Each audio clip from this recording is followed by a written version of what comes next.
अस्सलाम वालेकुम। नमस्ते, आदाब, सत श्री अकाल और हेलो। आई होप आप लोग ठीक ठाक हैं, मज़े में और खुश हैं। और इंडिया की जो एक वो सीढ़ियाँ जो चढ़ रहा है ना, प्रोग्रेस वाली, वो चढ़ते जा रहा है।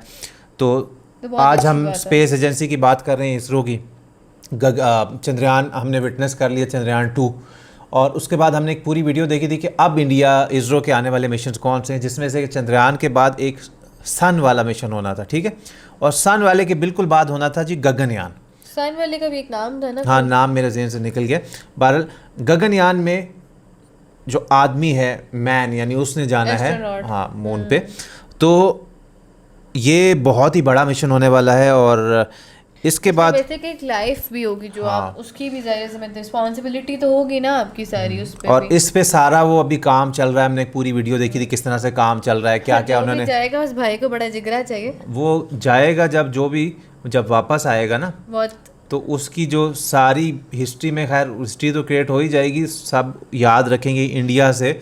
ये पहले जो भी बंदे ने जाना ना, एक दो जितने भी हुए, ये वो थे जो और गए। हमने भी देखा था कि इंडिया अपना एक स्पेस स्टेशन भी बना रहा है। हाँ, वो बनाएगा स्पेस में। वो भी बहुत सारे हमने वीडियोस देख रखी हैं, आप उनको देखें। इन्फॉर्मेटिव, हम बहुत सारी वीडियोस देखते हैं, एंटरटेनमेंट वाली भी देखते हैं, इन्फॉर्मेटिव भी। आज ये कुछ ऐसा हुआ कि ISRO successfully launches test flight, और गगनयान मिशन की कोई टेस्ट फ्लाइट लॉन्च की है इसरो ने, जो कि सक्सेसफुल हो गई है। तो ये भी एक बहुत बड़ी अचीवमेंट है। तो सबसे अच्छी बात है कि इसरो जो है ना, वो मतलब पीछे नहीं, बैठ नहीं गया, उसने मेहनत की और आज और उसको कामयाबियां मिल रही हैं। हाँ, और करते जा रहे हैं मेहनत, और उनके आगे तक प्लान्स हैं कि क्या क्या करना। तो इस वीडियो को हम देखने जा रहे हैं गगनयान मिशन वाली की। वर्ल्ड अवेयरनेस चैनल का नाम है, इनके चैनल का नाम, वीडियो का लिंक हम अपनी डिस्क्रिप्शन बॉक्स में आपके लिए छोड़ देंगे। ये वीडियो देखने के बाद करेंगे डिस्कशन, स्टे होता है।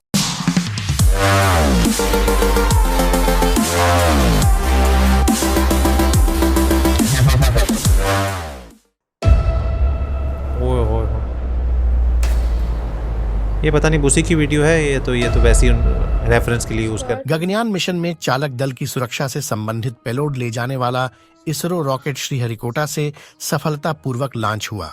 इसरो प्रमुख एस सोमनाथ ने कहा, गगनयान का पहला उड़ान परीक्षण TVD-1 सफलतापूर्वक पूरा हुआ। इसरो प्रमुख एस सोमनाथ के अनुसार ऑटोमेटिक लॉन्च क्रम भारतीय समयानुसार सुबह 8:30 पर शुरू हुआ, लेकिन मिशन के ग्राउंड कंप्यूटरों ने एक विसंगति देखने के बाद इस क्रम को रोक दिया। अच्छा। जल्द ही समस्या की पहचान कर ली गई और मिशन 21 अक्टूबर को सुबह 10 बजे IST पर लॉन्च किया गया। आज फिर हुआ है। क्रू एस्केप सिस्टम ने क्रू मॉड्यूल को लॉन्च वाहन से सफलतापूर्वक अलग कर दिया। पैराशूट का उपयोग करके नीचे उतरने के बाद यह बंगाल की खाड़ी में सफलतापूर्वक गिर गया। अच्छा, आपका स्वागत है वर्ल्ड अवेयरनेस पर। एक और नॉलेजेबल वीडियो के साथ एस सोमनाथ ने कहा, हमें यह पता लगाना होगा कि इसमें क्या गलत हुआ, कि वाहन को पकड़ने के ऑटोमेटिक लॉन्च सीक्वेंस को किस कारण से ट्रिगर किया गया है। ऑन बोर्ड कंप्यूटर ने विसंगति को देखते हुए लॉन्च को कुछ समय के लिए रोक दिया था। श्री सोमनाथ ने कहा, हम विसंगति का एनालिसिस करने के बाद जल्द ही वापस आएंगे। अब सवाल ये उठता है कि क्या चंद्रयान मिशन की तरह यहाँ भी गगनयान हमारी कड़ी परीक्षा लेगा। मैं आपको बता दूं कि गगनयान मिशन के थ्रू इसरो 5.3 मीट्रिक टन का एक कैप्सूल स्पेस में भेजने वाला है, जो धरती से 400 किलोमीटर की हाइट पर 7 दिन तक ऑर्बिट करेगा। इस कैप्सूल में टोटल 3 लोग सवार होने वाले हैं और इसे खास तौर पर इसी मिशन के लिए बनाए गए LVM-3 यानी कि लॉन्च व्हीकल मार्क 3 से स्पेस में भेजा जाना है। चलिए अब बात करते हैं गगनयान चांद पर पहुंचकर क्या करने वाला है। साइंटिस्ट पृथ्वी के अलावा दूसरे ग्रह पर जीवन खोज रहे हैं। मंगल ग्रह तो हमारा अगला घर है ही, पर हमारी पृथ्वी के एकमात्र चांद को भी हम इग्नोर नहीं कर सकते। मंगल में टेराफॉर्मिंग संभव तो है, पर चांद पर टेराफॉर्मिंग नहीं हो पाएगा। लेकिन चांद हमारे सबसे करीब है और इतने बड़े पिंड को ऐसे ही बेकार छोड़ना बेवकूफी हो जाएगी। इसलिए हमें चांद पर आर्टिफिशियल कॉलोनी बनानी होगी, जिसमें गगनयान हमारी सहायता करेगा। तो कैसा होगा अगर हम चांद पर रहने लगे। 2024 में इसरो एक बार फिर चांद पर लैंड करने वाला है, लेकिन इस बार इसरो चांद पर सिर्फ लैंड करने वाला नहीं, बल्कि इस मिशन में इंसान चांद पर कॉलोनी बनाने की नींव रखने वाले हैं। हम इस कॉलोनी के बारे में आपको आगे बताएं। इससे पहले हम चांद के वातावरण की परिस्थितियों को समझ लेते हैं। दिन में चांद का तापमान लगभग 100 डिग्री सेल्सियस होता है। वहीं रात के समय यहाँ तापमान -103 डिग्री सेल्सियस रहता है। मतलब दिन और रात में तापमान का डिफरेंस 203 डिग्री सेल्सियस होता है। ज्यादा ना? इसका कारण यह है कि चांद के पास कोई एटमॉस्फेयर यानी वायुमंडल नहीं है जो कि सूरज से आने वाली हीट को ट्रैप कर सके और चांद के चारों तरफ बराबर मात्रा में हर समय हीट पहुंचाए। अगर चांद का एटमॉस्फेयर होता तो वहां दिन में तापमान पृथ्वी जैसा होता और रात का तापमान भी लगभग पृथ्वी जैसा ही रहता। चांद पर एक दिन पृथ्वी के 7 दिन के बराबर होता है। मतलब वहां पर दिन 13 दिन 12 घंटे का होता है, वहीं रात 13 दिन 12 घंटे की होती है। चांद के पास मैग्नेटिक फील्ड भी नहीं है जिसके कारण उसमें हर समय सोलर रेडिएशन पड़ता रहता है, जिससे चांद की मिट्टी टॉक्सिक यानी जहरीली है। प्राकृतिक तरीके से चांद पर जिंदगी संभव नहीं है, इसलिए हमें वहां जाकर मशीनों और उपकरणों से अपने रहने का इंतजाम करना पड़ेगा। चांद पर कॉलोनी बसाने का सपना किसी का भी नहीं था, पर जब भारत के चंद्रयान 1 ने चांद के क्रेटर में पानी की बर्फ की खोज की, तब से लोगों का ध्यान चांद पर फिर से पड़ा है। जैसा कि हमने आपको बताया कि चांद में दिन 13.5 दिन के लिए होता है, मतलब पावर जनरेशन की समस्या खत्म। हम सोलर पैनल की मदद से इलेक्ट्रिसिटी को बैटरी में स्टोर करके इस्तेमाल कर सकेंगे। अब बात आती है कि हम कॉलोनी किस जगह पर बनाएंगे। ETH में सोवियत एस्ट्रोनॉमर व्लादिमीर स्टोलरॉब ने कहा था कि चांद लगभग हर जगह एक जैसा है, तो हम कॉलोनी कहीं भी बसा सकते हैं। पर ध्यान रहे कि हम जो कॉलोनी बनाएंगे उसे 3 कंडीशन फॉलो करने होंगे। पहला, कॉलोनी के आसपास गड्ढे ज्यादा ना हो जिससे कि ट्रांसपोर्टेशन और स्पेसक्राफ्ट लैंडिंग में समस्या ना आए। दूसरा कि कॉलोनी सिर्फ टेक्नोलॉजी पर ही डिपेंडेंट न रहे और सिर्फ पृथ्वी से लाए गए सामानों का ही इस्तेमाल न करें।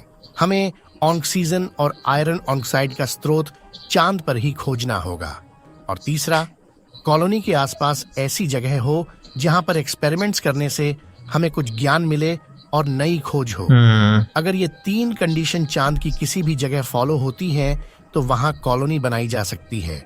मानव कॉलोनी बसाने के लिए चांद के पोल्स अच्छी जगह हो सकते हैं क्योंकि वहां पर पानी मौजूद है, पर वहां सूरज की रोशनी नहीं जाती, इसलिए हमें सोलर पावर प्लांट दूसरी जगह पर लगाना पड़ेगा।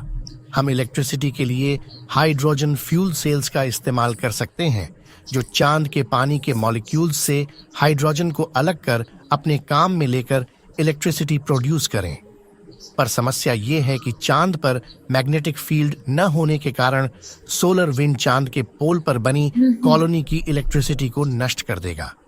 इसलिए साइंटिस्ट को इसका कोई हल ढूंढना होगा। चांद पर हम जो घर बनाएंगे उसमें हर घर के अंदर वाटर सप्लाई और ऑक्सीजन होना जरूरी है। वहीं एक केबिन भी हो जहां पर खाने पीने का सामान उगाया जा सके। ऑक्सीजन भी होना जरूरी है। 2015 में मून विलेज नाम के कॉन्सेप्ट को एक नॉन प्रॉफिट ऑर्गेनाइजेशन सामने लेकर आया।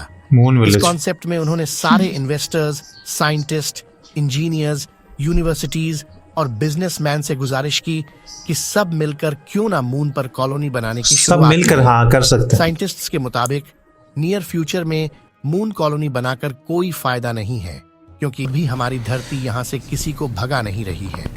अभी हमें पहले चांद पर साइंस लैब बनाने होंगे और वहां पर हजारों एक्सपेरिमेंट्स करने होंगे, जिससे हम कोई ऐसा साधन खोज लें कि सस्ते में मून की फॉर्मिंग हो जाए। ओके, सो यार बेसिकली ये वीडियो तो थी कि इन्होंने बताया कि इसरो ने पहले एक बार लॉन्च किया था उसको, तो उसमें कुछ चंद सेकंड के बाद शायद कोई इशू हुआ तो उन्होंने रोक लिया। फिर आज यानी 21 अक्टूबर को फिर उन्होंने लॉन्च किया, जो सक्सेसफुल हुआ है। और वो एक चीज़ उसकी दिखा रहे थे नीचे आके कहीं पर बेंगलुरु में या कहीं पे ना गिरी। और उन्होंने 3 लोगों को भेजना है इस मिशन में, और बेसिकली जाने का मकसद वो बता रहे थे ये है कि चांद पर कॉलोनी बनाना चाहते हैं। ठीक है, कॉलोनी अब बनाना क्यों चाहते हैं कि चांद पर वो बता रहे थे 13 दिन की 13.5 दिन के एक दिन होता है, फिर 13.5 दिन का एक रात इतनी लंबी चलती है। और ऑक्सीजन जो वहाँ की जो इवन की मिट्टी है वो भी टॉक्सिक है चांद की, चांद की जो रोशनी वहाँ नहीं आ सकती सही तरह से। तो ये सब चीज़ें देख के जो वो बनाएंगे कॉलोनी, वो सारे मुल्क मिलकर इसको बनाना चाहते हैं। तो वो सब चीज़ें देखनी है कि जो वो बनाए उसमें ऑक्सीजन का मसला भी ना हो, ये सब मसले भी ना हो, वेदर का भी। कह रहे थे कि कुछ साइंटिस्ट लैब्स भी होनी चाहिए वहाँ पे, मतलब एक्सपेरिमेंट चले, बहुत लंबा इस पे टाइम लगेगा, लेकिन एक रिसर्च होगी पहला कदम कोई उठाएगा तभी जाके ये चीज़ होगी। तो उन्होंने सोची है, बहुत बड़ी बात है। और दूसरी बात ये वो करके भी दिखा देंगे, क्योंकि उन्होंने पहले भी बहुत सारी चीज़ें इसरो ने करके दिखाई हैं। और एक वो हमने वीडियो देखी थी मेगा प्रोजेक्ट्स वाली या जो भी ना, कि वो इसरो के अब जो नेक्स्ट हैं स्पेस स्टेशन पूरा होता है, वो भी वो बनाएंगे स्पेस में। जैसा ऑलरेडी सिर्फ 2 मुल्क ऐसे हैं, एक चाइना था और एक और अमेरिका था शायद, जिनके स्पेस स्टेशन है। अब इंडिया भी बनाएगा। तो ये बहुत ही बड़ी बात है और मतलब इसकी जितनी तारीफ़ करें वो कम है। अब जैसे जैसे ये मिशन चलेगा, लोगों की धड़कनें इसलिए तेज़ होंगी क्योंकि 3 लोग इसमें जा रहे हैं, और वो लोग जब जाएंगे और फिर वापस आएंगे ना, तो हिस्ट्री मतलब क्या कमाल होगा, सारी दुनिया में नाम होगा। वो तो ऑलरेडी हो रहा है, लेकिन और ज़्यादा नाम होगा। सो देखते हैं टाइम के साथ साथ ये कब इसकी क्या क्या प्रोग्रेस होती है, और हम आपके लिए साथ साथ जैसे वीडियोस लाते हैं लेकर आते रहेंगे। हमारी भी नॉलेज बढ़ती है, आपकी भी बढ़ती है, और मज़ा भी आता है। So that's it. रिएक्शन अगर अच्छा लगा तो लाइक शेयर और सब्सक्राइब, और हमारे ब्लॉग्स में जाके लाइक शेयर सब्सक्राइब कर लो। इंस्टाग्राम पे फॉलो करेंगे लेटेस्ट फोटो स्टोरीज और अपडेट्स के लिए। इसी तरह हम आपके लिए लाते रहेंगे नए डिफरेंट रिएक्शन डेली। तब तक के लिए अपना ख्याल रखें।